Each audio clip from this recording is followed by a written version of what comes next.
하나님의 말씀 사도행전 13장 1절부터 12절까지 말씀입니다.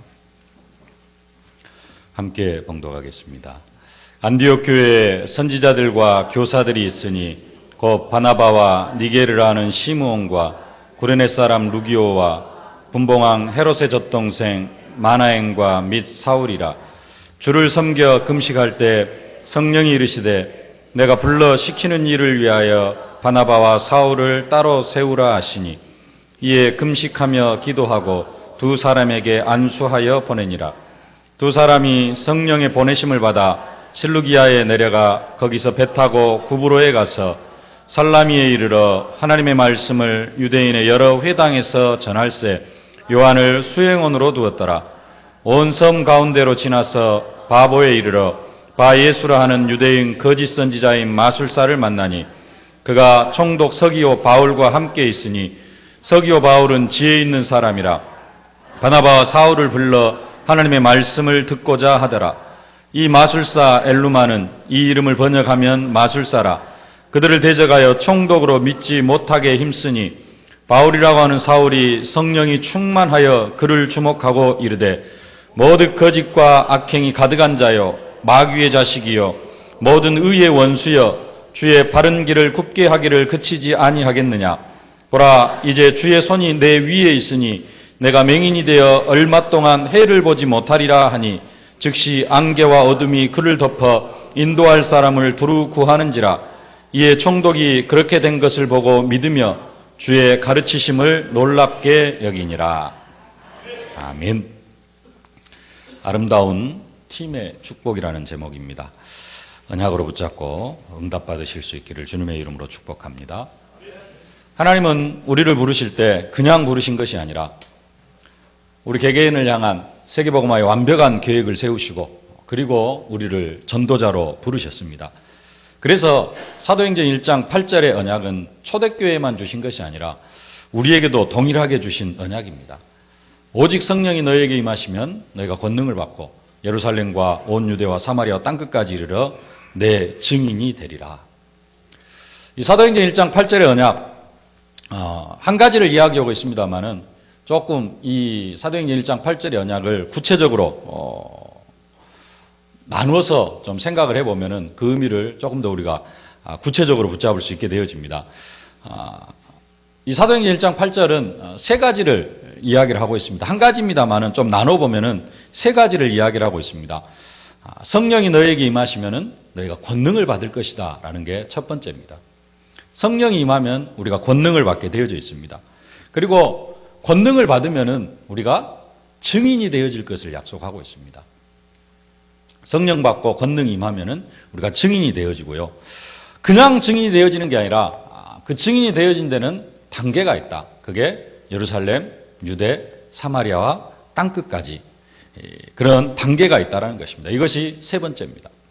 첫 번째는 성령이 임하면 권능을 받고, 두 번째는 권능이 임하면 증인이 되어지고, 세 번째는 증인이 되어지되 그냥 막 아무렇게나 증인이 되어지는 것이 아니라 예루살렘, 유대, 사마리아와 땅끝까지 이런 단계가 있다는 것입니다. 사실 하나의 약속이지만 이 하나의 약속으로 보면은 관과해버릴 그러한 내용들이 있어서 좀 구체적으로 나눠본 것입니다. 특별히 세 번째, 예루살렘, 온 유대, 사마리아와 땅끝. 이것을 우리에게 좀 맞게 표현을 한다면은 예루살렘은 좀 좁게는 진월동, 좀 더 넓게는 우리 남구나 아니면 조금 더 넓게까지 본다면 광주를 의미할 수 있습니다.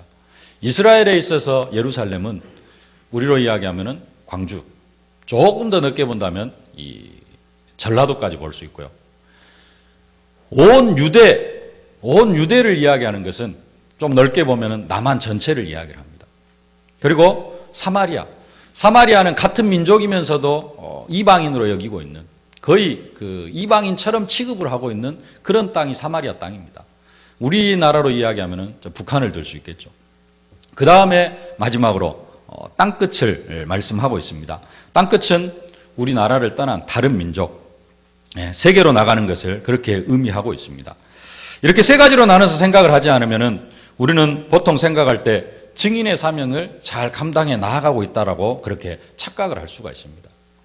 베드로 사도가 그랬습니다.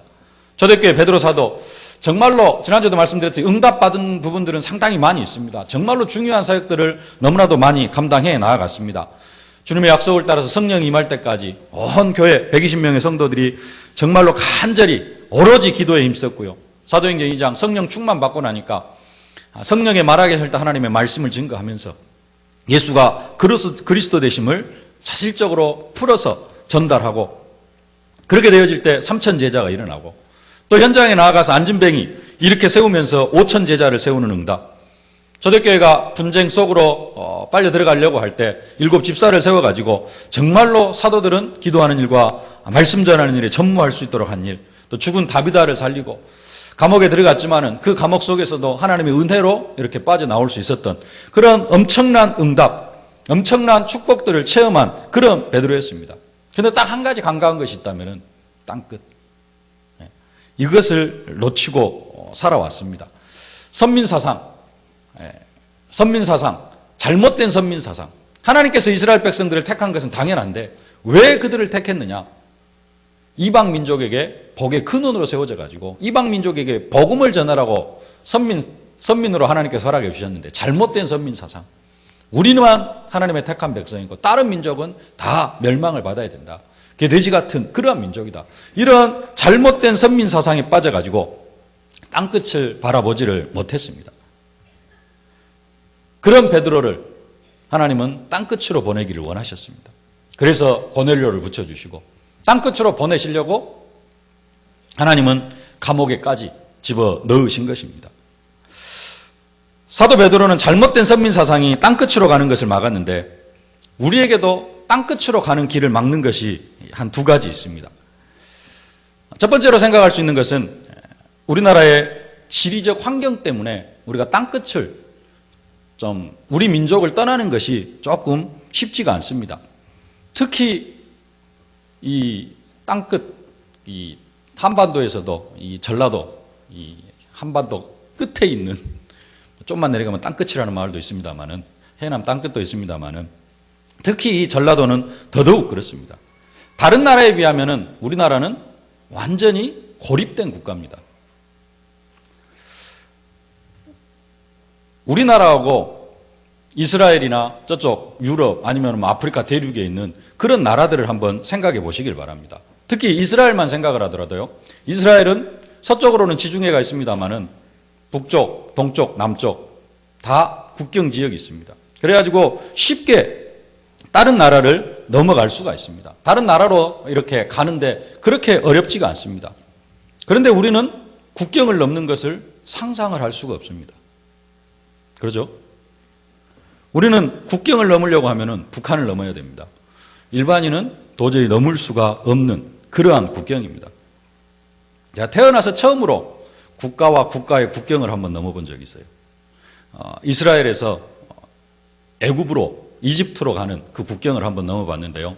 관광객이라서 그런지 저희들 국경 넘는 데는 별 이렇게 통제도 받질 않았습니다. 그냥 그 국경에서 한번 이렇게 딱 차에 올라오고 나서는 그 다음에 바로 통과시켰습니다. 근데 다른 차들도 그 이스라엘에서 이집트 국경을 넘는데 별로 그렇게 많은 제재를 가하지 않더라고요. 그냥 국경 넘는 게 쉽습니다. 근데 우리나라에서는 절대로 국경을 넘을 수가 없습니다. 우리는 국경을 넘으려면 38선을 넘어야 됩니다. 그리고 동서남은 망망대해인데요. 동쪽은 하여간에 조금 그 감정이 있는 그런 일본, 서쪽은 또 중국, 공산주의, 좀 이런 부분들, 남쪽은 완전히 망망대해. 그래서 국경을 넘는다. 그래서 다른 나라로 나아간다. 이런 부분들을 조금 생각하기가 어렵습니다. 북한, 38선도 있습니다만은, 제가 국민학교 다닐 때 교과서에 나오는 그 북한, 혹시 생각나십니까? 북한이 남한을 침략을 하는데, 거기에는 사람이 그려진 게 아니라, 하여간에, 사람이 그려져 있지 않았어요. 짐승들이 그려져 있고, 그래가지고 북한, 국경, 우리는 국경을 넘는 것을 생각을 할 수가 없습니다. 그런 사상 속에서 우리가 땅끝, 만민, 이것이 우리의 가슴 속에 확 들어오기가 그렇게 쉽지가 않다는 것입니다. 이런 사상들이 우리를 땅끝으로 가는 그런 길을 막고 있습니다.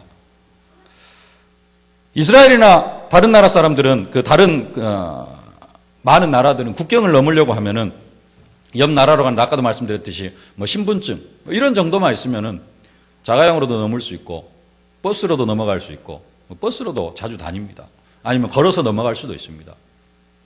간단합니다. 근데 우리는 국경을 넘는 것은 아예 상상할 수도 없고 그러다가 보니까 이제 해외로 나가야 되는데요. 비행기를 타고 아니면 배를 타고 멀리 해외로 나가야 되는데 이게 경제적으로 쉽지가 않습니다. 이스라엘 국경 넘으려고 하면은 조그만한 교통비만 있으면 갈 수가 있는데 우리는 보통 비행기를 타고 가야 되니까 최소 몇십만 원에서 미국까지 가려고 하면 백 몇십만 원 이렇게 경제에 큰 좀 부담감이 오게 되어져 있습니다. 그래서 요즘은 이렇게 또 개인적으로 국민소득이 이렇게 많이 증대가 되어지고 또 해외여행이 좀 보편화되어져 있어서 지금은 좀 많이 바뀌었습니다만은 그래도 이렇게 한번 선교를 나가고 우리가 해외 선교를 해야 되겠다 하는 부분들이 마음은 있습니다만은 그렇게 쉽지 않는 것. 사도 베드로에게 있어서 잘못된 그 선민 사상만큼이나 우리가 선교를 하는데 막는 그런 우리도 모르게 깊이 뿌리 내려져 있는 그런 사상들이 있다는 것입니다. LA에 있을 때는 보통 그런 말을 했습니다. LA에는 150개국의 사람들이 모여서 살고 있다. 그래서 LA에서만 복음을 제대로 전해도 150개국 선교를 할 수 있다라는 말을 항상 듣고 그렇게 살았습니다. 사실 LA에 가서 보면은 미국 사람들 보기보다는 외국 사람들 보기가 더 쉽습니다. LA에는 주로 이제 멕시칸 많이 있고요. 그 다음에 한인타운, 큰 도시를 이루고 있습니다. 그 다음에 차이나타운, 일본타운, 하여간 많은 외국인들이 모여서 살고 있습니다. 그래서 LA에서는 가만히 있어도 세계 선교를 할 수 있다. 그렇게 이야기를 하는데 우리는 지금 광주에 살고 있어요. 광주에서도 남구에 살고 있습니다. 광산구 쪽으로 가면은 외국인 근로자가 그래도 좀 있다 그래요. 근데 이쪽 남구 가끔 외국인이 얼굴 한 명씩 볼 수는 있습니다만은 한 달 그냥 무심결에 돌아다니다 보면은 외국인 얼굴 한 명도 볼 수가 없는 그렇게 한 달 지나가고 두 달 지나가고 할 때가 상당히 많이 있습니다. 그러다 보니까 우리는 땅끝과 거리가 먼 그런 환경 속에서 살아가고 있습니다. 우리는 땅끝을 놓치고 살아갈 수밖에 없는 그런 환경 속에서 살아가고 있다는 사실입니다. 다행히도 올해 우리가 필리핀 선교를 시작해서 필리핀을 품고 아까 우리 이기삼 집사님 기도할 때도 필리핀을 놓고 정말로 뜨겁게 기도를 했는데요. 그것 외에는 땅끝이라는 부분에 있어서 상당히 멀리 떨어져 있다는 사실입니다.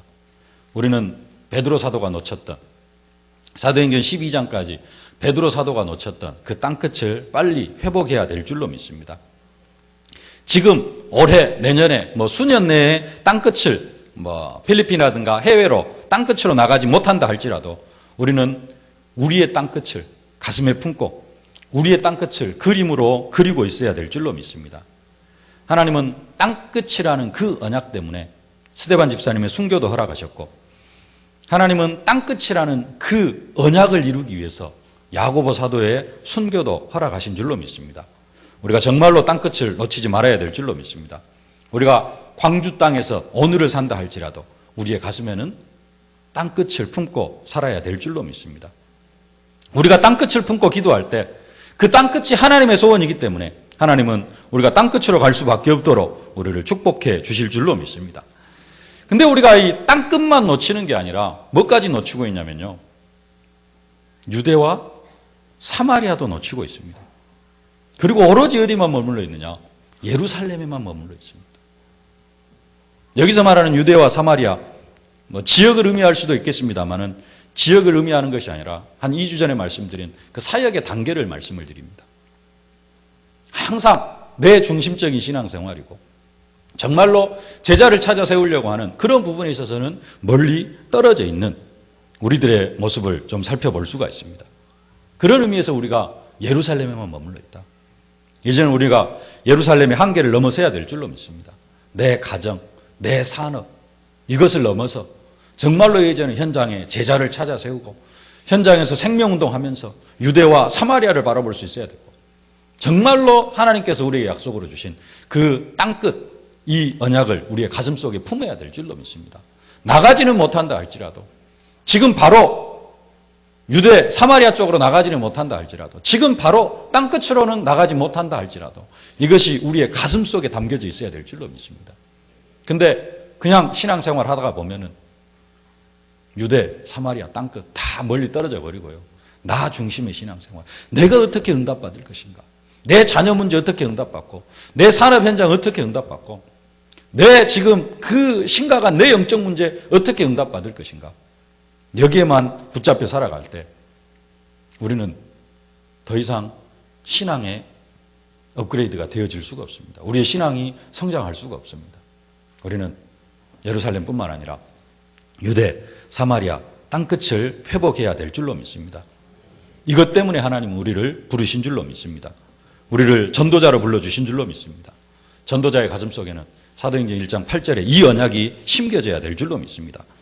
그러면서 베드로 사도가 모르고 그냥 했던 그런 사역이 하나 있는데요. 놓친 부분이 있는데 그게 뭐냐면은 팀의 축복이었습니다. 처음 성전 미문에 앉아있는 안진뱅이를 이렇게 세울 때는 요한과 함께 올라갔습니다.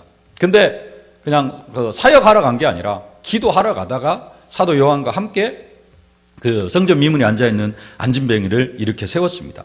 근데 나머지 중요한 사역을 할 때 사도 베드로는 늘 혼자 다닙니다. 죽은 다비다를 살리러 갈 때도 혼자 가고요. 고넬료를 만나러 갈 때도 혼자 다닙니다. 그렇게 혼자 다니다 보니까 감옥에 갈 때도 혼자 갇히게 되어집니다. 근데 오늘 안디옥 교회 팀으로 시작을 합니다.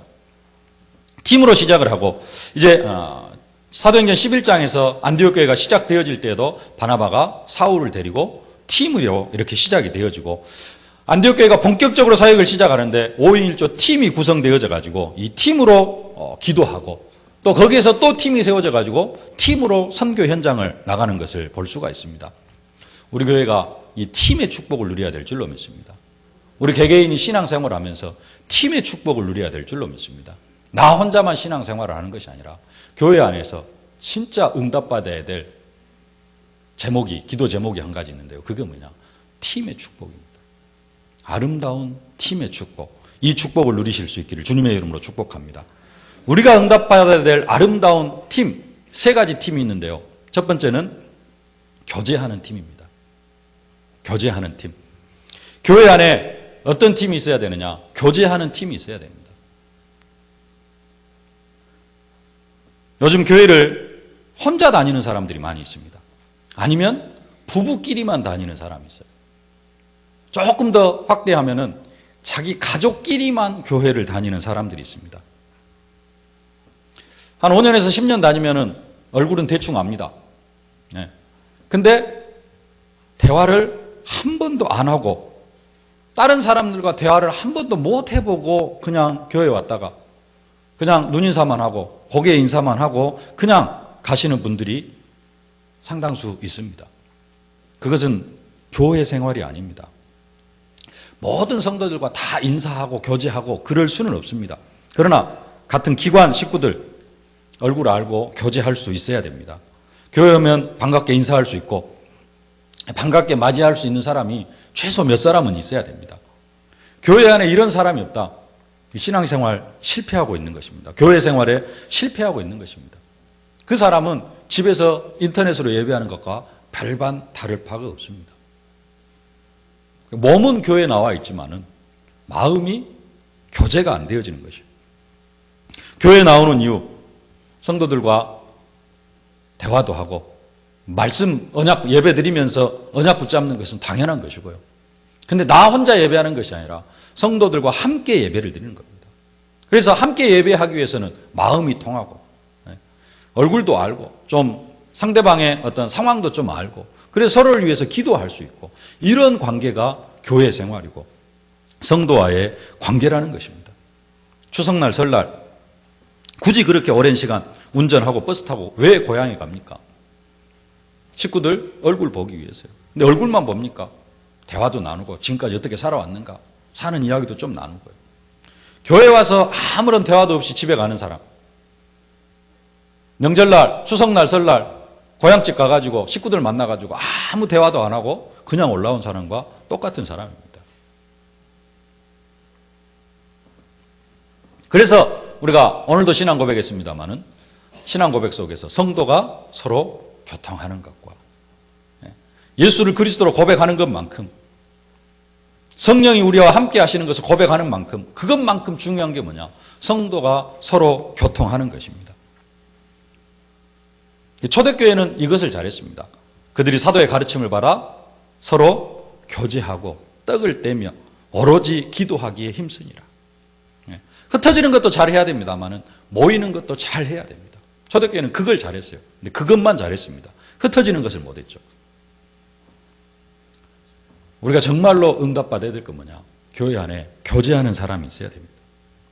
주일날 교회 와가지고 반갑게 인사하고 정말로 마음이 통하고 뭔가 이야기를 나눌 수 있는 그런 사람들이 있어져야 됩니다. 그것을 만들어가는 것이 신앙생활입니다. 그 축복을 누리실 수 있기를 바랍니다. 이 정도에서 끝나는 것이 아니라 정말로 교회에 와서 안부를 묻고 그런다면은 일주일에 한두 번 정도는 현장에서 서로 전화도 할 수 있는 그런 관계 혹시 있습니까? 가끔 하루에 한 번 정도는 문자도 보낼 수 있는 그런 관계. 친구들 말고요. 교회 밖에 있는 친구들 말고 교회 안에서 성도들과의 관계 속에서 안부 문자도 한번 보내고 전화도 한번 할 수 있는 그런 관계. 그냥 특별히 회장이어가지고 부회장한테 일 시킬 것이 있어가지고 전화한 게 아니라 구역장이 구역 식구들한테 전달하기 위해서 전화한 게 아니라 그냥 안부 한번 묻고 싶고 그냥 생각나서 자연스럽게 전화할 수 있는 그런 관계. 그런 정도까지의 인간관계가 좀 교제가 이루어져야 되고요. 그렇게 하다가 보면 또 어쩝니까? 일주일에 한 번 정도는 만날 수도 있고요. 만나서 함께 차를 한잔 한다든지 식사도 함께 한번 할 수 있는 그런 정도의 인간관계. 이게 교제하는 팀입니다. 여러분 교회 안에 그런 관계가 있어져야 됩니다.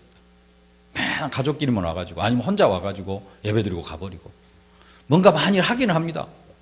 어떤 형식적이라기보다는 뭔가 조금 모임들이 있긴 있어요. 그래가지고 거기 모임 참석하고 뭐 하고 하는데 사실은 마음을 터놓고 이야기할 수 없는 마음을 터놓고 이야기할 수 있는 사람이 한 사람도 없다. 평일날 만나가지고 그냥 자연스럽게 차 한잔 할 수 있는 그런 사람이 한 사람도 없다. 조금 기도해야 됩니다. 편안하게 그냥 만나서 식사할 수 있는 그런 사람이 한 사람도 없다. 조금 기도해야 됩니다.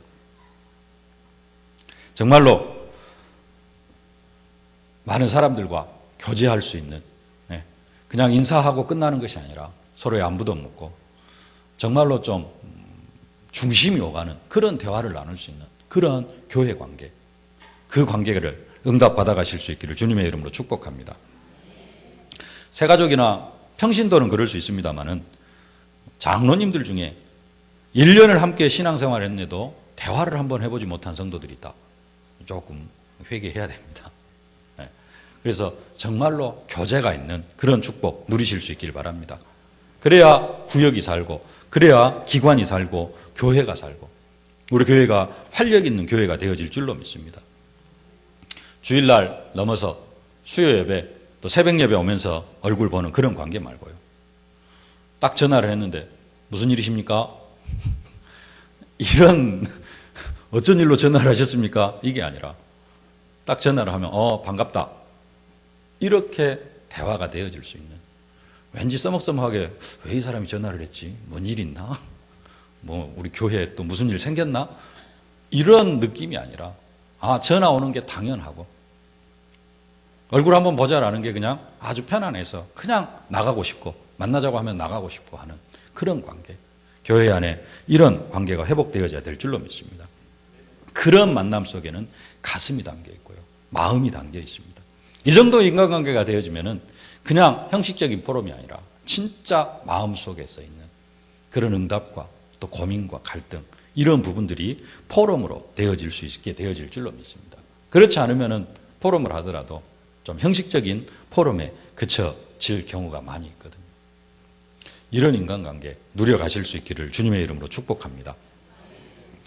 두 번째로 응답받아야 될 팀이 있는데요. 그 팀은 기도하는 팀입니다. 기도하는 팀. 첫 번째 교제하는 팀이 교제하는 팀으로 끝나버리면 먹고 노는 그러한 팀으로 끝날 가능성도 있습니다. 근데 이 교제하는 팀이 없는 사람은 사실은 정말로 기도하는 팀을 만들어갈 수가 없습니다.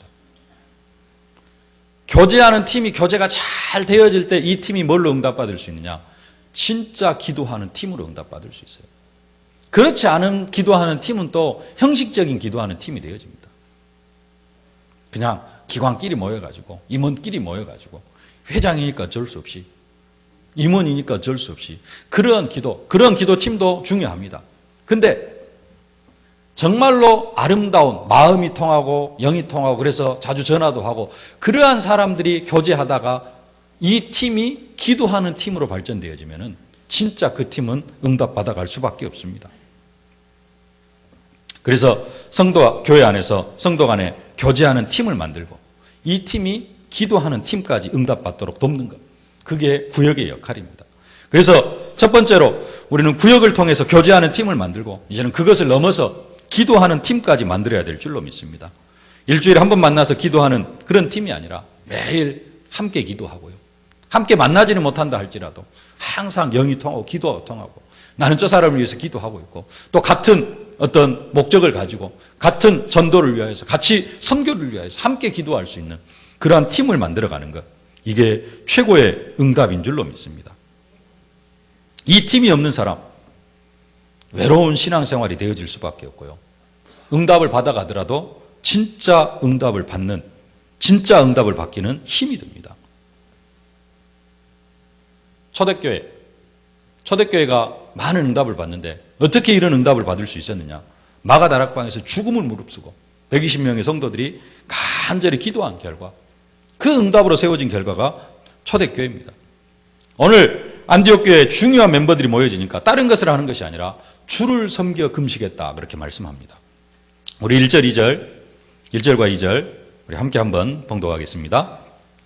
안디옥 교회에 선지자들과 교사들이 있으니 곧 바나바와 니게르라는 시므온과 구레네 사람 루기오와 분봉왕 헤롯의 젖동생 마나엔과 및 사울이라 주를 섬겨 금식할 때에 팀이 딱 이루어지는데요. 이들이 뭐 하느냐?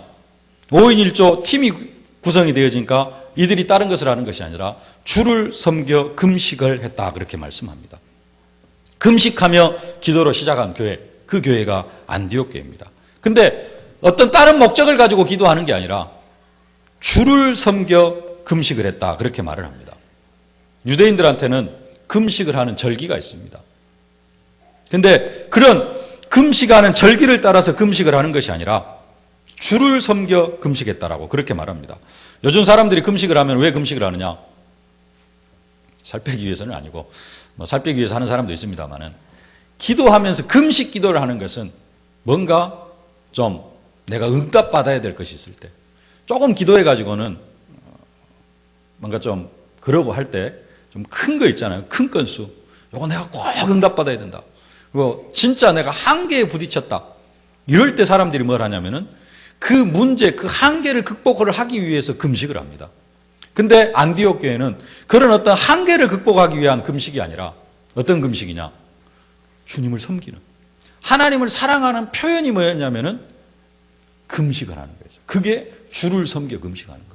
어떤 목적 달성을 위한 것이 아니라 내 어떤 뭔가를 달성하기 위해서 응답받기 위해서 하는 것이 아니라 하나님을 사랑하는 그 행위 자체가 뭐였냐면은 금식으로 나타났다는 것입니다.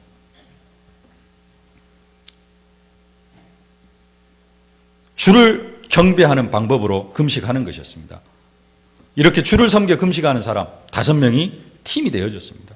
그들이 기도할 때 하나님은 이 팀에게 최고의 응답을 허락해 주시는데 그 응답이 뭐냐?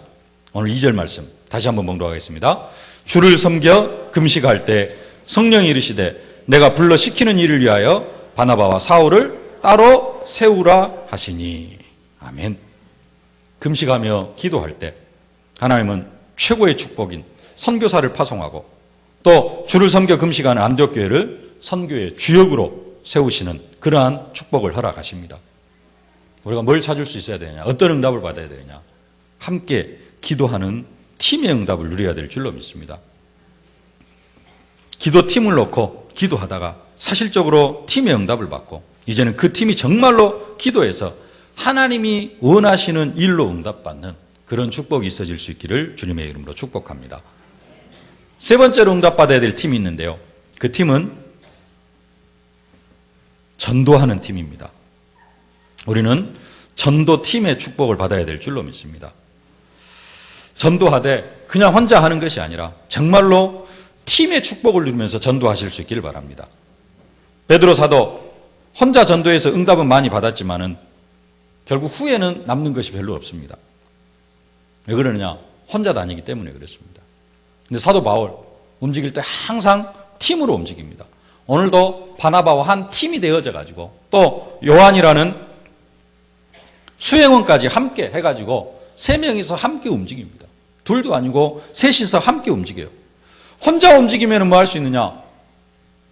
나름대로 또 혼자 움직여도 성령 인도 받기는 합니다만은 잘못하면은 자기 주관, 자기 사상, 자기 체질 이쪽으로 인도받기가 쉽거든요. 근데 둘이 팀이 되어지면 어쩌느냐? 서로 조율을 해가야 됩니다. 그러면 뭐 하느냐? 조율하면서 기도하게 되어지고요. 더 세밀하게 성령의 인도를 받게 되어집니다. 아나니아와 삽비라처럼 또 뭐 같이 이렇게 되어져 버릴 수도 있는데 간혹 그런 사람들이 나오기도 합니다만은 그래도 팀이 되어지면은 서로 의견을 묻고 또 서로 의견이 일치가 안 되어지면은 성령 인도 받기 위해서 더 깊이 기도하고요. 그래 가지고 현장으로 나아가면은 절대 무너지지 않는 그러한 시스템이 세워집니다. 4절 보니까요.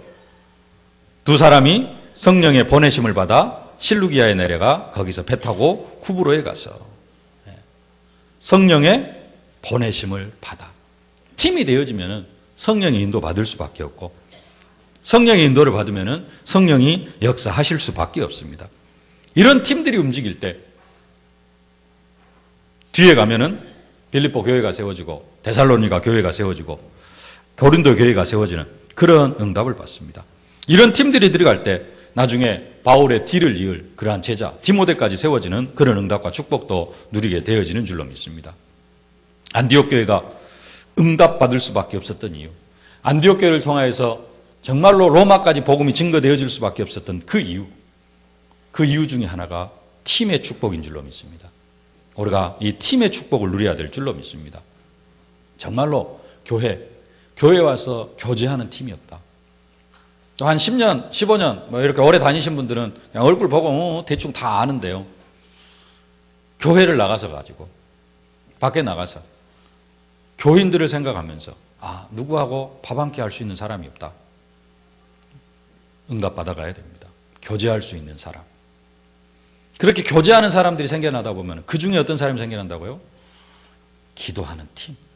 이제 이 기도하는 팀이 더 응답받아서 전도하는 팀까지 되어져야 될 줄로 믿습니다. 전도하는 팀부터 응답받자 나중에 깨어질 가능성이 많아요. 뭔가 나중에 성격이 안 맞고 그러면 힘들다. 근데 교제하는 팀으로, 기도하는 팀으로 그 팀이 전도하는 팀까지 되어진다면 절대로 깨어지지 않고 그 팀을 통해서 현장에 지교회가 세워지고 정말로 하나님이 원하시는 그런 제자가 세워지는 응답과 축복을 누리게 되어질 줄로 믿습니다. 그렇게 되어지면 여러분 때문에 우리 교회가 세계복음하는 교회로 세워지게 되어질 줄로 믿습니다. 혼자 신앙생활하고 내 가정만 신앙생활하는, 내 가정만 딱 와가지고 예배드리고 가는 그런 예배생활이 아니라 정말로 이것을 누리지 못하게 하는, 팀의 축복을 누리지 못하게 하는 그 먼지, 그것도 먼지입니다. 그것도 티끌입니다. 오늘부터 그 티끌을 떨어버리실 수 있기를 주님의 이름으로 축복합니다. 그래가지고 정말로 교회 공동체의 축복을 누리실 수 있기를 바랍니다. 교회, 모임이 교회입니다. 모임이라는 말. 정말로 그 모임의 축복, 그냥 그 모임 속에 가가지고 혼자 딱 앉아 있으면 뻘쭘하잖아요. 우리 예배한다고 하니까 뭔가 조금 그런 부분들이 커버가 되어지는데 혼자가 아니라 정말로 공동체, 원네스, 팀의 축복을 사실적으로 누리는, 오늘부터 그 응답이 시작되어지고 또 그 부분을 놓고 기도하다가 진짜 팀의 축복을 누리는 최고의 응답 속으로 들어가는 우리 세계의 모든 성도들이 되어질 수 있기를 주님의 이름으로 축복합니다. 살아계신 아버지 하나님, 은혜와 사랑을 진심으로 감사를 드립니다. 아버지 하나님, 정말로 아름다운 팀의 축복을 누려갈 수 있도록 하나님이 성령으로 역사하여 주시옵소서. 나 혼자만, 또 우리 가족만 아버지 하나님 떨어진 그런 신앙생활이 아니라 하나님 기관과 함께 연합하고 교제하고 또 구역과 함께 연합하고 교제하는 저희들 되게 하여 주시옵소서. 아버지 하나님, 정말로 이 교제하는 팀이 아버지 하나님 교회 밖에서도 만남이 되어지게 하여 주시옵시고, 이 만남이 이제는 기도하는 팀으로, 전도하는 팀으로까지 응답받아서 현장에서 정말로 제자의 응답까지 받아 누리는 최고의 축복 속으로 들어가는 우리 세계의 모든 성도들 되게 하여 주옵소서. 예수님의 이름으로 기도하옵나이다. 아멘.